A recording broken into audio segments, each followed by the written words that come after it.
పెననా నాకు ఒకటి ఆశ్చర్యంగా ఉంది. డబ్బున్నోడికి నిద్ర పట్టదంటాడు, డబ్బు లేనోడికి నిద్ర పట్టదంటాడు.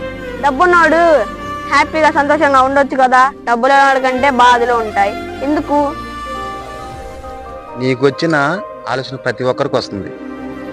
ఏంటంటే డబ్బుండోళ్ళు హ్యాపీగా ఉండొచ్చు కదా, వాళ్ళకేం కష్టాలు ఉంటాయి అని కొంతమంది అంటారు.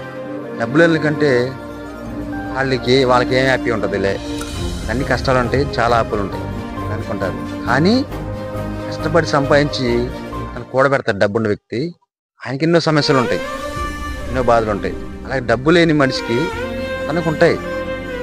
అతను నేనేం చేసుకోవాలి, ఉదయం లేచిన సాయంత్రం కల్లా ఇంటి ఎంత జరుపుకోవాలి, నేను కుటుంబాన్ని పోషించుకోవాలి, పిల్లలకి ఫీజు కట్టుకోవాలి, అలాగే కుటుంబాన్ని జరిపించుకోవాలి. కాబట్టి చాలా అవసరం ఉంటుంది. కానీ కష్టపడి సంపాదించిన వ్యక్తిగా ఉంటాడా అంటే ఉండలేడు.